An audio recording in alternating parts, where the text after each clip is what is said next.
aqui uma filha carioca abençoada.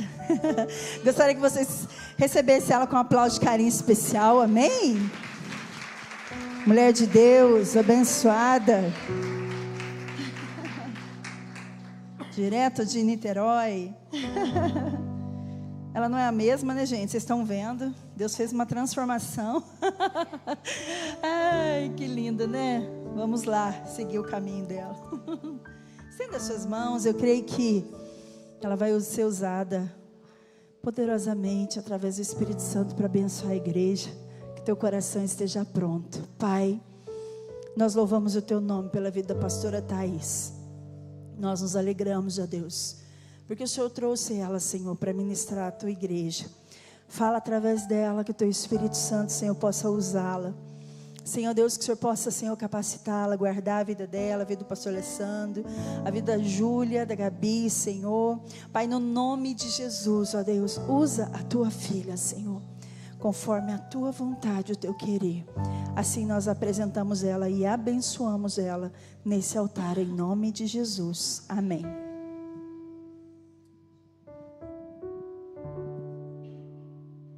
Amém, boa noite. Bom, nós pisamos aqui em Poços e trouxemos o calor do Rio de Janeiro para vocês, né? Então sintam-se abençoados, né? Porque eu fiquei sabendo que esses dias aqui estava um pouquinho frio aqui para vocês, né? Só um tiquinho de nada, né? Nada muito assim. Mas a gente falou assim, não, a gente vai lá para Poços, vamos levar um pouquinho do sol lá do Rio de Janeiro, né? E aí nós trouxemos o sol para cá, trouxemos um pouquinho do calor para cá, e eu tenho certeza que vocês estão felizes, né?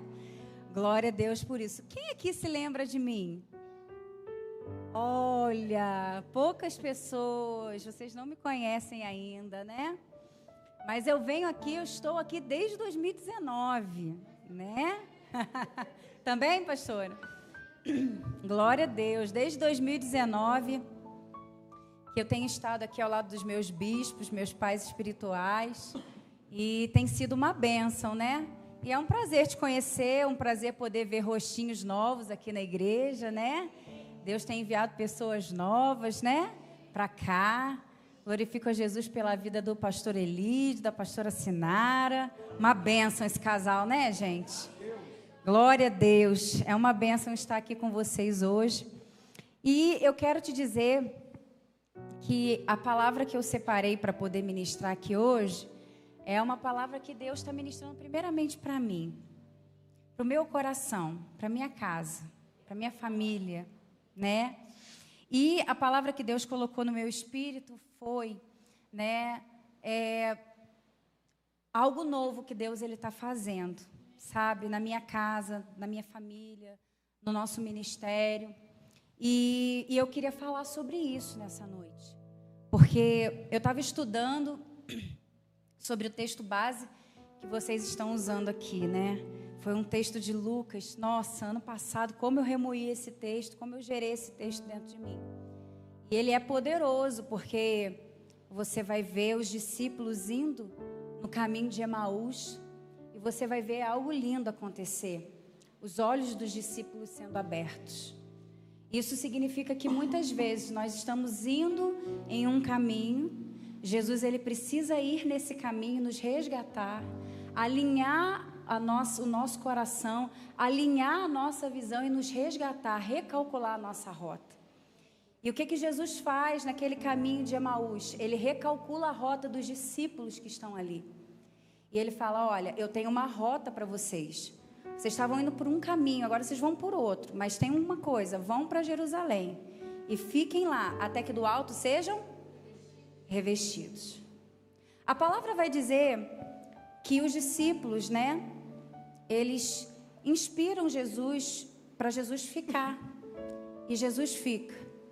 Vocês vão ver uma coisa impressionante acontecer. A palavra vai dizer que quando Jesus senta em comunhão com eles e ele parte o pão, o que acontece? Os olhos deles são abertos.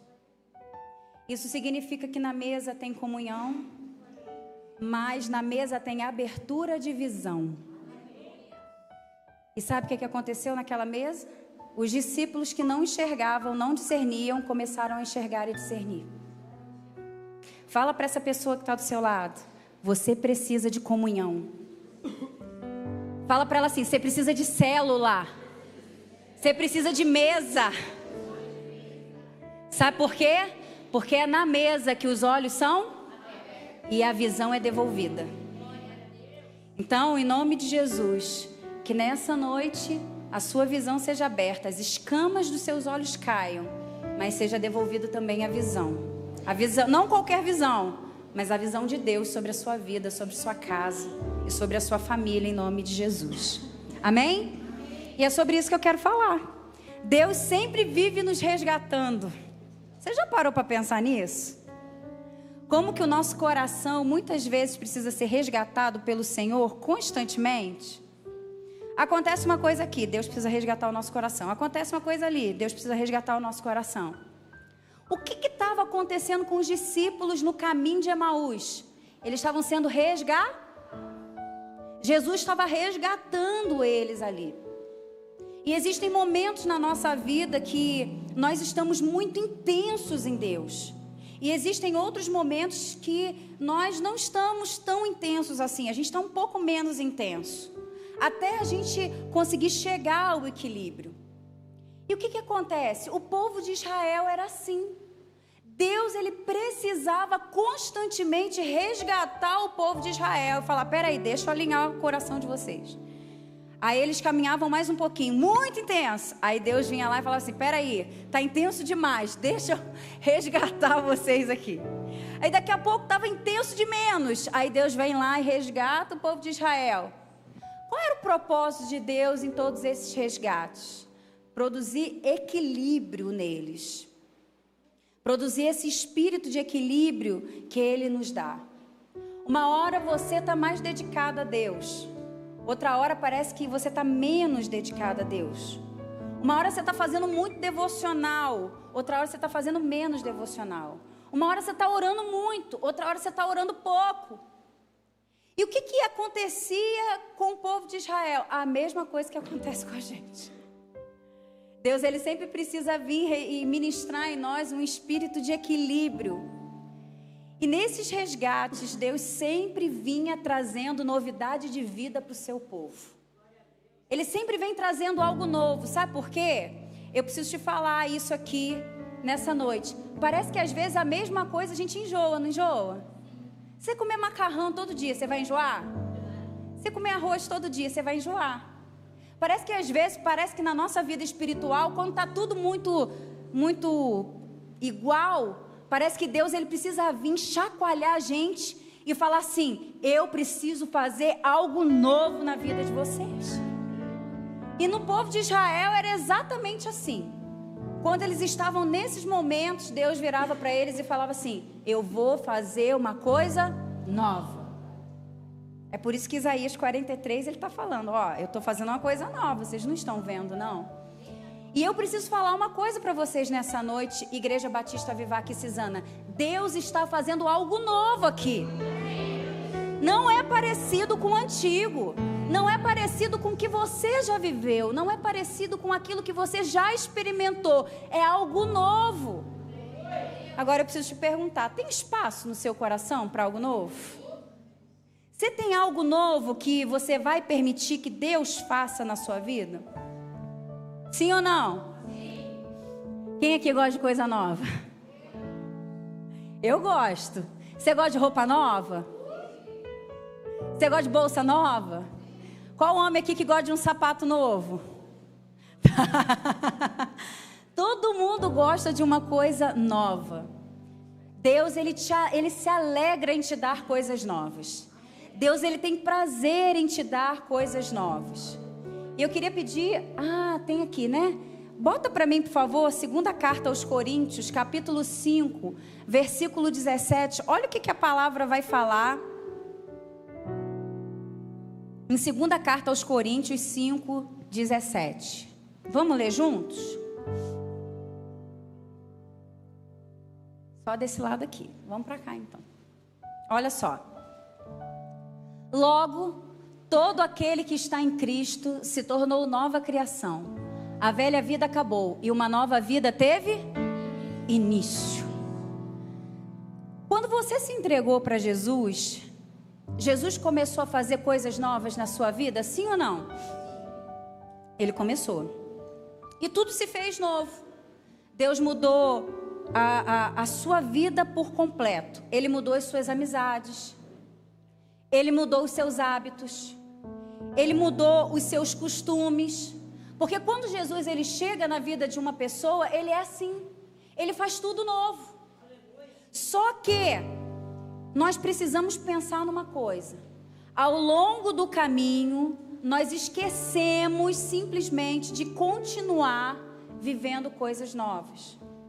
Só que quando Jesus ele chegou na sua vida, que você se batizou, que você entregou a sua vida para Ele, Ele tirou as coisas velhas e Ele colocou as coisas novas. Só que no meio do caminho, a gente vai caminhando com Jesus e as coisas vão ficando normais, vão ficando da mesma forma, e a gente esquece de tirar as coisas velhas. Porque outrora, quando eu vivi uma experiência de conversão com o Senhor lá atrás, foi Ele que tirou as coisas velhas e Ele colocou as coisas novas. E a gente se acostuma a Jesus sempre ter que entrar para poder fazer algo, quando na verdade nós precisamos aprender ao longo do caminho a fazer essas coisas. Então, muitas vezes nós estamos caminhando com o Senhor, mas nós esquecemos de remover as coisas velhas e a gente esquece de acrescentar as coisas novas ou permitir que Deus coloque as coisas novas na nossa vida também. A gente acaba desenvolvendo o hábito automático de sequer avaliar ou ponderar aquilo que a gente precisa remover da nossa vida e aquilo que precisa ser colocado na nossa vida. E é por isso que de tempo em tempo algo acontece na sua vida. É por isso que de tempo em tempo algo acontece na minha vida. Por quê? Para a gente poder se reavaliar, para a gente poder reorganizar, para a gente ajustar as pendências e para constantemente a gente se alinhar dentro do propósito que Deus tem para nós. Você pode estar caminhando 15 anos com Jesus, mas se você não sofreu uma tempestade, um vento, eu vou olhar para você e falar assim, tem alguma coisa errada com você.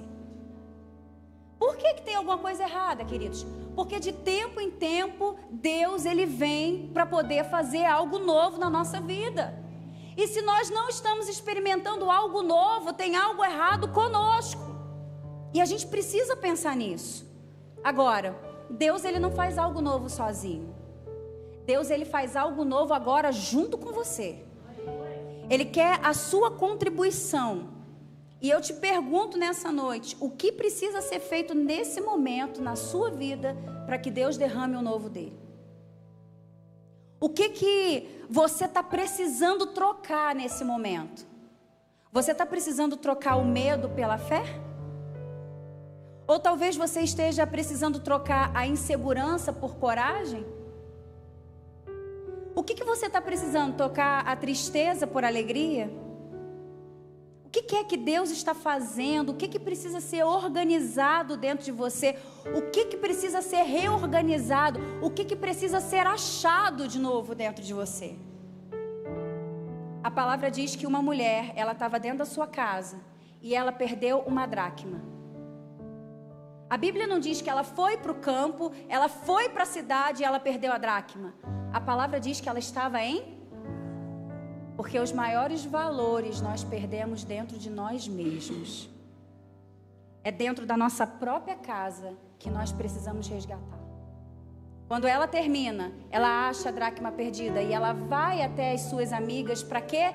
Celebrar o que ela resgatou. O que você precisa resgatar dentro de você nessa noite? Que foi perdido com o tempo. Que foi perdido com um costumeiro, que foi perdido com a rotina, com o hábito, com o dia a dia. E é por isso, irmãos, que Deus precisa sacudir a gente.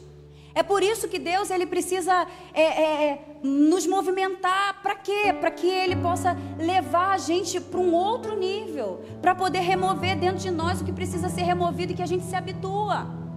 A gente se habitua a ter segurança. Eu vivi um esticar de Deus na minha vida para eu viver um novo nível de dependência. Pois bem, eu cheguei aqui agora, não, Senhor, está tudo bem, eu não quero viver algo novo. Eu estou no meu conforto, eu estou na minha segurança. E eu gosto de viver assim. Mas Deus, a partir de hoje, Ele vai começar a te tirar do conforto. Ele vai começar a mexer com as suas estruturas, porque se depender de mim, de você, a gente fica no mesmo nível o tempo todo. A gente não muda, a gente não quer sair do lugar, porque o lugar do conforto é o lugar da nossa segurança. Agora, como que você faz para você poder viver algo novo na sua vida? Como que você faz para você poder experimentar algo novo? Os discípulos no caminho de Emaús, eles iriam experimentar algo novo. Mas eles estavam no caminho fazendo algo rotineiro, algo que eles estavam acostumados. Deixa eu sair do meio da confusão. Deixa eu sair do meio do bafafá. Deixa eu sair. Jesus vai lá, resgata eles e fala assim, não, volta. Eu quero é você lá. Eu quero você no lugar onde o ambiente do milagre vai acontecer. Eu quero você no ambiente onde vai acontecer o revestimento que vocês precisam. Vocês estão pensando que vocês precisam mudar a rota. Mas na verdade está aqui, ó, eu estou fazendo. E para a gente poder viver algo novo, primeira coisa que eu preciso falar com você nessa noite. Para você poder experimentar algo novo da parte do Senhor, primeira coisa que você precisa fazer, fale para o seu irmão do seu lado, mande o velho embora. Você precisa mandar o velho embora. Não é o velhinho que está na sua casa não, tá, irmãos? Em nome de Jesus, tá? Os velhinhos a gente beija, cuida e ama, tá? Mande tudo que é velho embora. Muitas vezes a gente quer que o novo chegue, mas a gente não abre mão do velho. No reino de Deus não é assim. Deixa eu te contar esse segredo. A gente semeia o velho e o novo chega. É assim que funciona no reino de Deus, tá? E tem uma história que eu achei muito interessante, que eu li esses dias. Eu vi na internet. Que é uma história de 2 irmãos de Nova York. E esses 2 irmãos, eles tinham síndrome de Diógenes. Alguém já ouviu falar nessa síndrome? Nunca? Sabe, agora eu vou falar a linguagem espiritual, vocês vão saber. Já ouviram falar no espírito de Maria Mulambo? Ah, viu? Todo mundo já ouviu falar. É um espírito acumulador, tá? É aquela pessoa que ela gosta de acumular tudo. Só que, na psicologia, é chamado de síndrome de Diógenes. Então, eles diagnosticaram esses 2 irmãos com síndrome de Diógenes. E esses 2 irmãos moravam em Nova York, o metro quadrado mais caro que eu saiba dos Estados Unidos, né, bispo? Não sei, eu sei que é muito caro, gente, morar em Nova York. E eles moravam lá. E eles criaram um hábito. Eles acumulavam tudo. Tudo. Então eles alugaram uma casa e eles colocaram tudo dentro da casa e não jogavam nada fora, sob hipótese alguma. Tudo eles acreditavam que tudo prestava e que tudo poderia ser usado, tudo poderia ser reutilizado. Até que chegou um momento em que estavam subindo tantos entulhos e eles moravam dentro da casa. E um belo dia eles estavam dentro da casa e os entulhos que estavam dentro da própria casa caem sobre eles. E no momento em que os entulhos caem, eles morrem. Só que meses se passaram e a polícia de Nova York não sabia que esses entulhos estavam ali e que eles estavam debaixo dos escombros e que eles estavam debaixo dos entulhos. E meses depois, a polícia de Nova York descobre que eles estavam mortos, retiram os corpos para poder enterrar. É uma história estranha, não é? É algo um pouco estranho, mas se a gente for trazer para um comparativo hoje, tem muita gente que está morrendo emocionalmente. Tem muita gente que está morrendo espiritualmente, porque o entulho está caindo em cima. E o pior de tudo, ela está permitindo que o entulho caia. E ela não está se desviando do entulho. Ela não está se protegendo do entulho, pelo contrário, ela está armazenando cada vez mais. Ela está deixando lixo acumulado. E o que representa esse tipo de pessoas? Pessoas que não têm espaço para coisas novas. Esses irmãos, eles não tinham espaço para algo novo. Eles não tinham espaço para poder viver algo novo. E muitas vezes nós estamos assim. Nós queremos viver algo novo, mas nós não damos espaço para Deus agir. Nós não permitimos limpar os entulhos, tirar as coisas que não serão utilizadas mais por nós, que não cabe mais a nós. E aí, sabe o que está acontecendo? Os entulhos estão caindo em cima da gente e a gente está deixando. Trazendo para o âmbito natural, deixa eu te dar um conselho nessa noite. Faz uma faxina na sua casa. Pega tudo que está quebrado. Pega tudo que está estragado. Uma vez por mês eu faço isso com meu marido lá em casa. Eu falo com ele, hoje é o dia da faxina. E a gente tem uma lixeira assim, grandona lá no condomínio, desse tamanho aqui assim a lixeira. E toda vez que a gente vai fazer faxina, o que acontece? Lotado. Enche. É impressionante. A gente se despiu desse pensamento. Eu vou usar. E a gente não usa. O negócio fica lá entulhando. Quando a gente vai ver, queridos, tem um monte de coisa. Emocionalmente a mesma coisa. A gente fica cheio de sentimento, cheio de experiência velha, de memória velha. A gente não cria memórias novas. A gente não cria sentimentos novos. A gente fica agarrado no velho o tempo todo. Fica agarrado naquele irmão, como o bispo falou aqui agora, que ofendeu, que machucou. Fica preso nas coisas antigas. E sabe o que acontece? Nesse momento, Deus quer derramar o novo sobre a pessoa, mas Ele não tem espaço. Porque a pessoa não está deixando, ela está com tanto entulho não removido dentro dela, que os entulhos estão caindo na própria cabeça. Eu preciso que você pense nisso nessa noite. Tudo que te machuca, tudo que te fere, tudo que está estragado, tudo que você fala, eu vou usar, homens, em nome de Jesus, aquele fio que está lá na sua casa há 10 anos, que você falou que você vai usar, que você não vai usar. Tira aquele fio de lá. Aquela janela que está quebrada, irmão, você está remendando com papelão. Em nome de Jesus. Sabe? Pega alguma coisa, é utilizável, dá para uma pessoa, oferta, semeia. Sabe? Esses dias eu peguei, irmãos, 70% do meu guarda-roupa eu ofertei para a mulherada toda. Entreguei tudo. Quando eu comecei a entregar, chegava um com uma bolsinha. Pastora, olha o que eu trouxe para você. Pastora, trouxe um presentinho para você. O que aconteceu?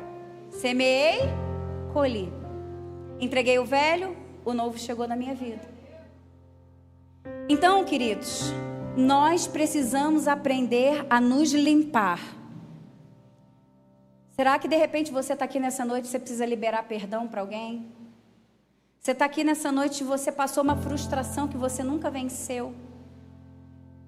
Você está aqui nessa noite e está cheio de entulhos que podem ser traumas na sua vida e que você muitas vezes não consegue liberar. Agora, imagina comigo uma pessoa cheia de traumas que Jesus não pode limpar ela. Que Jesus não tem autorização para limpar essa pessoa, porque a autorização quem dá é a própria pessoa e ela está se negando a esse lugar. Pense nisso. Quantas vezes o Senhor Ele está tentando te visitar? Ele está tentando te fazer viver algo novo, experimentar algo novo, mas você está preso naquela pessoa que morreu há 20 anos atrás. Não superou um luto, não superou um trauma, não superou uma dor que você enfrentou e está aí, ó, permitindo que Satanás te enche de entulho. Eu preciso te falar nessa noite, Deus quer fazer coisas novas na sua vida. Deus quer produzir algo novo na sua vida. Fala assim, Senhor, eu abro espaço nessa noite para viver o novo do Senhor sobre a minha vida. Amém? Em nome de Jesus. Segundo ponto, olhe para frente. Você precisa olhar para frente. Você já viu alguém que cresce na vida assim? O que vai acontecer? Ó, vai tropeçar, vai cair. Vai tropeçar, vai cair, vai falar, foi coisa do inimigo, e não foi. Foi porque você está acostumado a querer andar para frente olhando para trás. Então, você precisa tomar uma decisão nessa noite. Para você poder receber o novo de Deus, você precisa olhar para frente. O que Deus tem para mim daqui para frente? O passado, eu nunca vi Jesus restaurar o passado de ninguém. Você conhece alguém que Jesus restaurou o passado? Eu não conheço. Com Jesus é sempre assim, é daqui para frente. Eu vou começar a trabalhar com você daqui para frente. Não que a gente não tenha que consertar as pendências do passado, ok? Não é isso. Mas eu não posso ficar presa no passado. Eu preciso aprender com o passado. Se o passado me trouxe uma lição, eu aprendi. Eu alcancei o propósito. Se o passado só me trouxe dor e eu carrego a dor do passado para o presente, eu não aprendi nada. Eu sou apenas uma pessoa viciada em dor e sofrimento. Então o passado, ele precisa ter a capacidade de te ensinar a lição. E se ele não te ensina a lição, se ele não me ensina a lição, a gente se perdeu do propósito. Os nossos olhos não estão fitos no Senhor. E a gente acaba, infelizmente, tentando viver o presente, querendo viver algo novo, preso no passado. Como que alguém consegue isso? Será que isso é possível? Pensa. Eu queria que você pensasse nessa noite. Bom, bota para mim, querido, por favor, na mídia aí. Josué capítulo 1. Não, bota Deuteronômio. Deuteronômio 34, 10, 11. Olha o que a palavra vai dizer em Deuteronômio 34, do 10 ao 11. Ó. Nunca houve em Israel outro profeta como Moisés, a quem o Senhor conhecia o quê? Face a face. Ok, amém. Coloca para mim Josué 1, do versículo 1 ao versículo 3. E perdão, irmão, é 10 e 11, Deuteronômio. Pode botar o 11, por favor.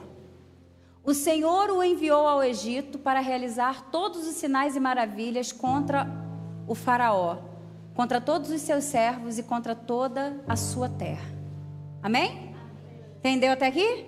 Agora Josué. Josué 1, do 1 ao 3. Olha o que a palavra vai falar. Josué. Depois que Moisés, servo do Senhor, morreu, o Senhor disse a Josué, filho de Num, auxiliar de Moisés: meu servo Moisés está?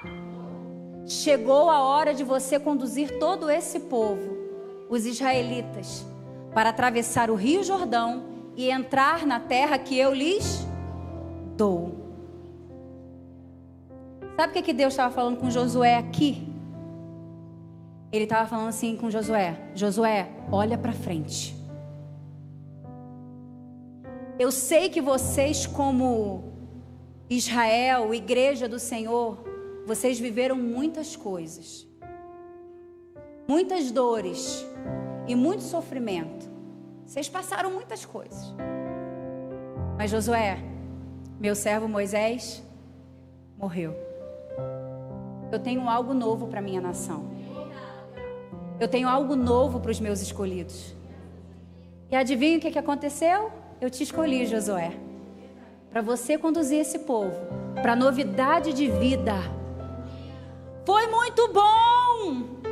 Nunca vai haver em Israel um profeta como Moisés, que viveu uma intimidade tão profunda comigo. Não vai existir. É a minha palavra. Sou eu, o Senhor, que estou dizendo.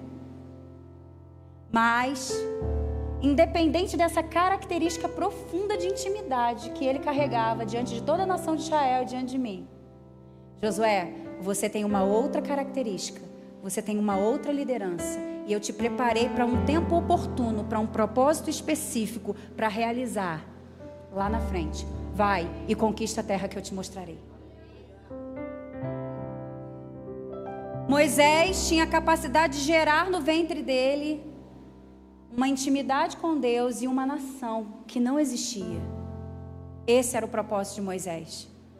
Mas o propósito de Josué era outro propósito.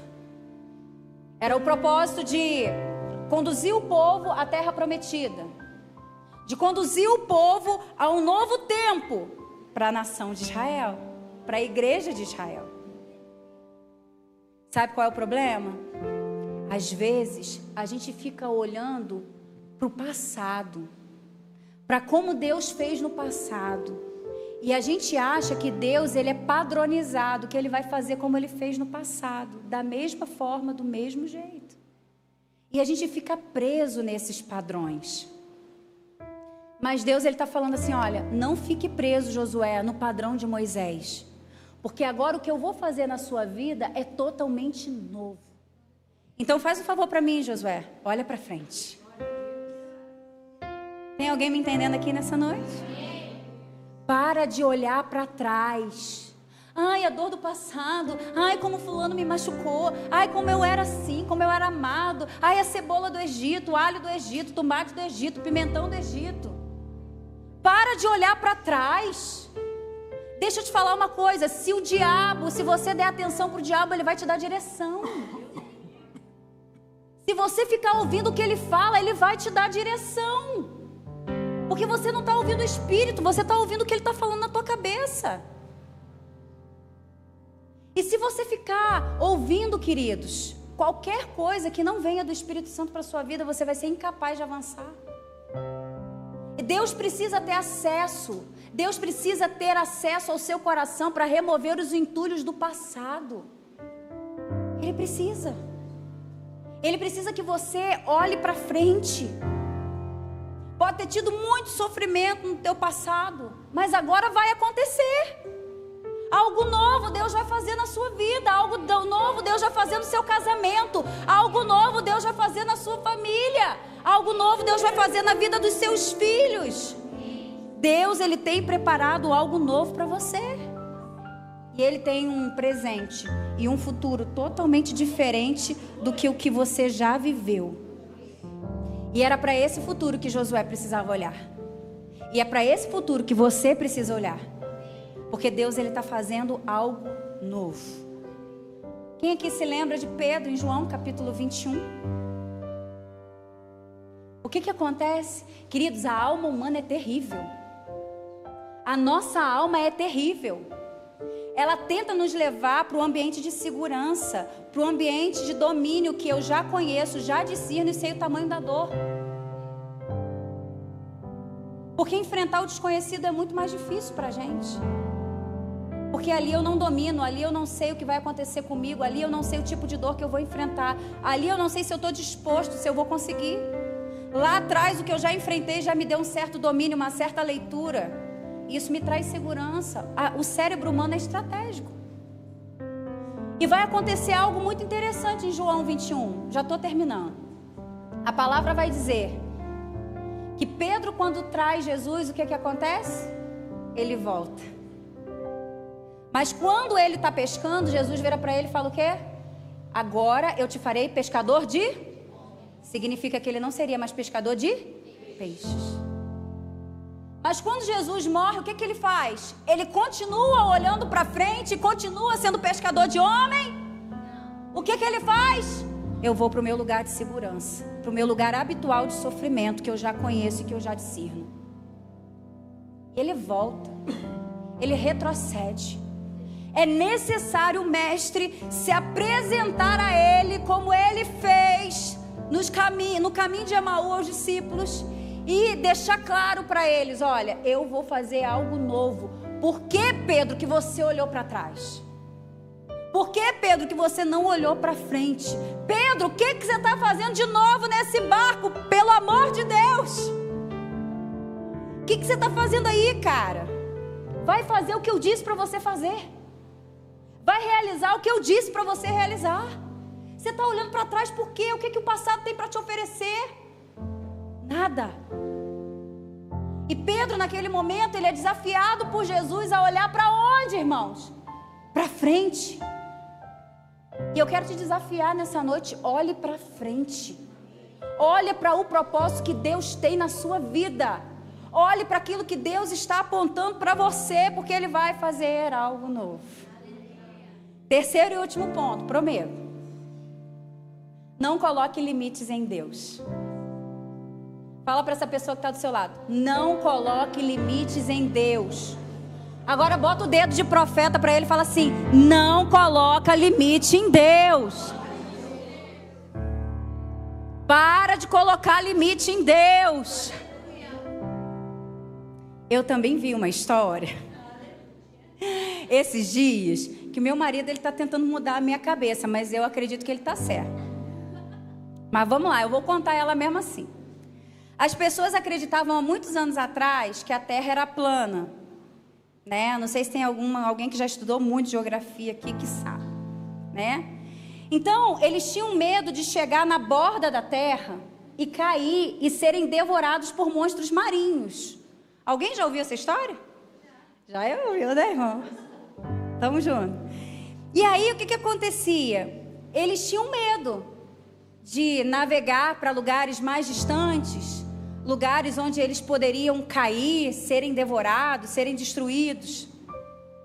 E então criou-se um medo, né? Antigamente, nos exploradores, que se você fosse até determinado ponto da Terra, o que ia acontecer? A pessoa ia cair, ia morrer, alguma coisa trágica ia acontecer, até que então eles falaram que a Terra era redonda e é assim até hoje. Tudo bem, é isso que a gente entende, que a gente sabe. Ok. Por que eu estou te contando essa história? Porque às vezes nós estamos caminhando com Jesus, entregamos a nossa vida para Jesus, falamos, afirmamos fortemente que somos dependentes de Jesus. Mas chega uma hora que a gente fala: Senhor, é até aqui, porque se eu cair eu vou ser destruído pelo monstro marinho. O meu limite é aqui. Daqui eu não passo. Daqui eu não exerço dependência do Senhor. Porque daqui para frente eu tenho medo. Tem alguém me entendendo nessa noite? Exatamente. Às vezes a gente acredita que a Terra é plana. Às vezes a gente acredita que Deus só pode fazer até certo lugar. E na verdade não tem a ver com Ele, tem a ver conosco. E a gente transfere essa responsabilidade para Deus. E eu preciso te falar nessa noite: não limite o poder de Deus na sua vida. Eu sempre fui muito assim, né? Muito controladinha, muito coisa, não sei o quê. Agora eu tô, irmãos. O que Deus fizer é o que eu quero viver. O que Ele não fizer, eu não quero viver. E a gente não precisa arrombar porta, porque Deus não é arrombador de portas. Ele simplesmente faz as coisas acontecerem. Não é preciso empenhar esforço humano para que algo aconteça. E por que então que existem pessoas que recebem mais do que os outros? Por que parece que a gente olha e fala assim: não, mas fulano está recebendo mais do que eu. Fulano vive mais o extraordinário, sobrenatural de Deus do que eu. Por que parece que isso acontece? Porque tem pessoas que colocam limites no Senhor, mas tem outras que não colocam. Tem outras que se permitem. Coloca para mim, por favor, o último versículo, segundo livro de Reis, capítulo 4, versículo do 1 ao 6. Eu falei: Jesus amado, eu ia falar sobre isso. O Bispo Kelly sobe aqui e fala a mesma coisa. Eu falei assim: é de Deus. Né? Quando a gente está no Espírito, né, irmãos? Dá tudo certinho, né? Tem alguém me entendendo aqui? Vocês estão muito quietinhos hoje. Chegaram cansados do trabalho, né? Mas fica tranquilo que a palavra do Senhor renova. Amém? Glória a Deus. Vocês vão sair daqui alimentados nessa noite. Olha o que a palavra diz.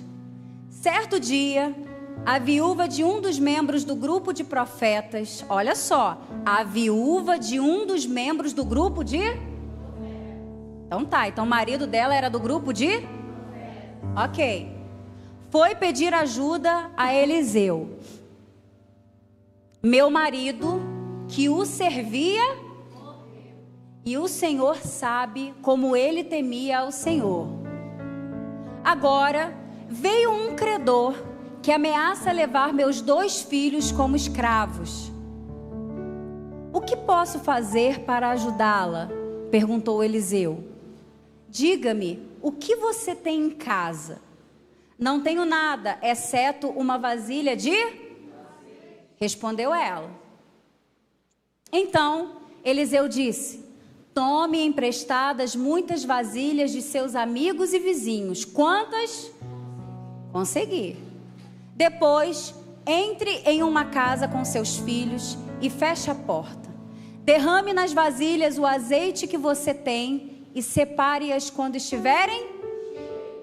A viúva seguiu as instruções de Eliseu. Seus filhos traziam vasilhas e ela as enchia.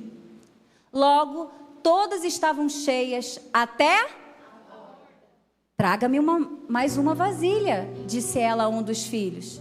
Acabaram-se as vasilhas, respondeu ele, e o azeite parou de correr. Eu tenho absoluta certeza que você conhece essa história de trás para frente, de frente para trás. Mas olha que coisa interessante. Ela estava numa situação difícil. Ela pagou a dívida dela e ainda viveu o resto da vida com esse azeite. Sim ou não? Agora, por que o azeite parou de ser multiplicado? Por que o milagre, ele já tinha ultrapassado o limite? O milagre, Deus, ele é assim, não, o limite do milagre é até aqui. Eu só posso fazer milagre até aqui. Depois as leis que me regem, que eu mesmo criei, não pode. Foi isso? Existe limite para o milagre?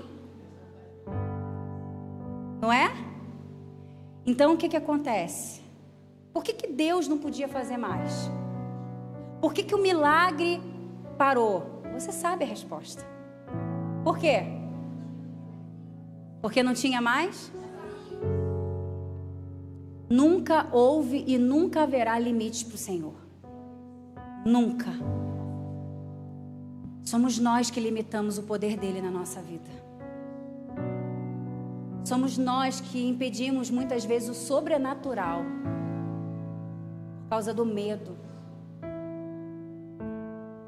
Tem uma paciente minha que assim, é tudo 100% cristão, né? Glória a Deus, né? Que a gente pode falar de Jesus e da palavra, né? Mas também quando não é, também vai sentar e vai ouvir. Então, para mim isso não faz diferença.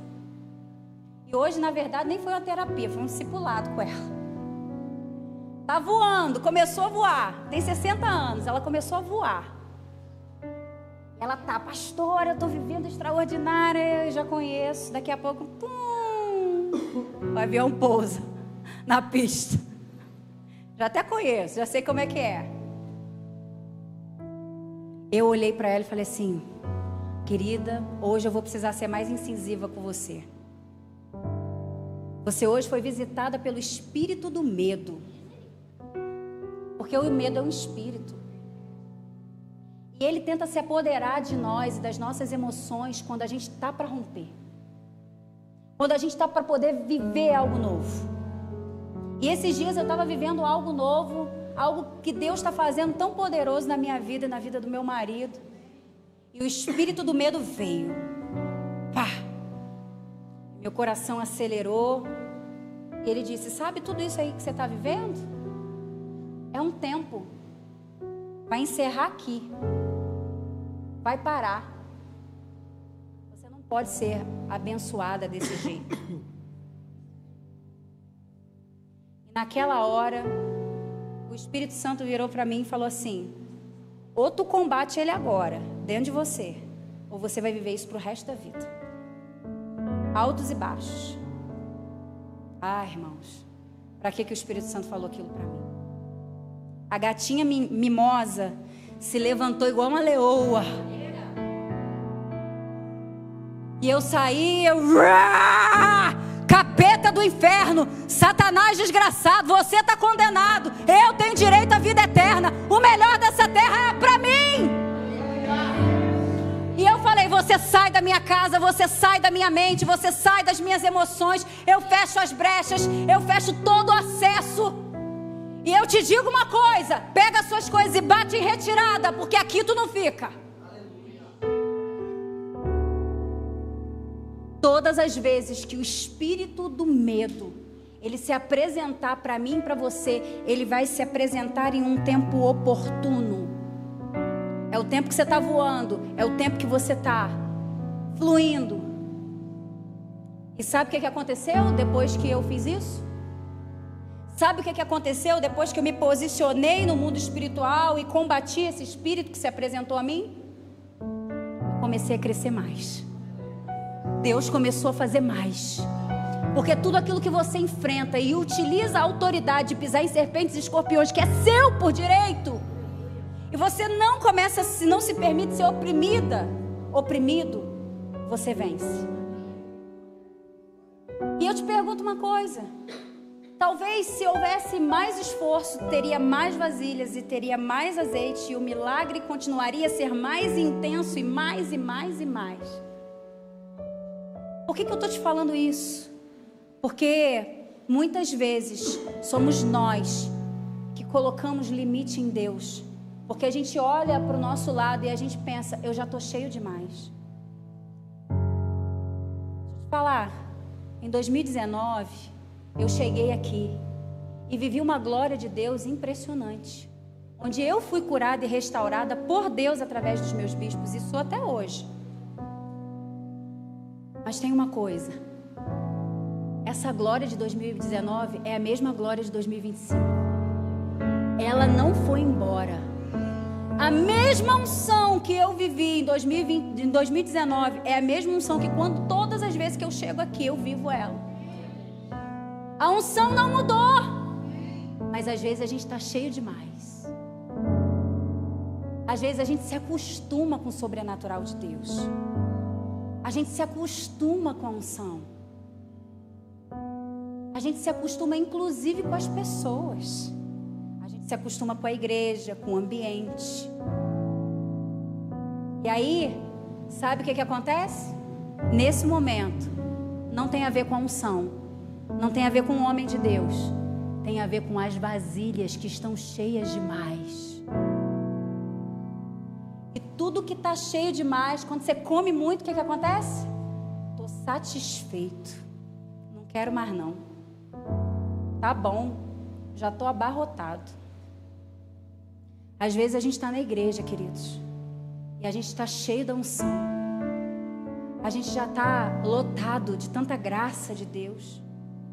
A gente já está lotado de tanta presença, que a gente olha para o ambiente à nossa volta e fala assim: está tudo igual.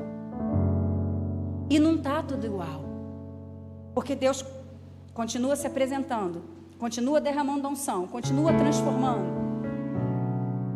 continua fazendo o milagre. Só que fale para o seu irmão que está do seu lado: cuidado, não se acostume com as vasilhas cheias. Não coloque limites no Senhor. Fique de pé em nome de Jesus. Fala para essa pessoa que está do seu lado: ei, traga mais vasilhas.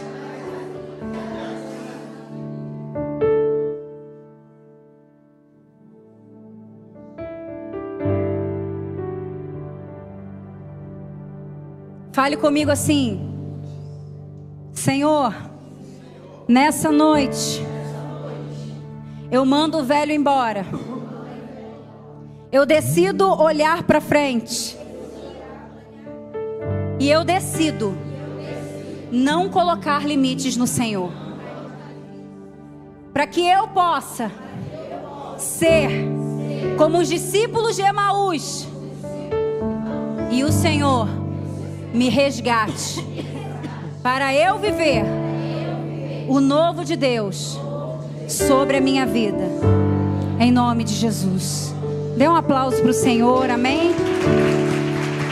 Faz-me morrer pras coisas desse mundo, faz-me esquecer das coisas que me afastam de você. Coloca a mão no teu coração, igreja. Teu nome é como um vento derramado em minhas feridas, que me cura, restaura a alegria. Enquanto essa canção está sendo ministrada, o Espírito de Deus está teu perdão, curando o teu coração, tudo que eu removendo os marcos antigos,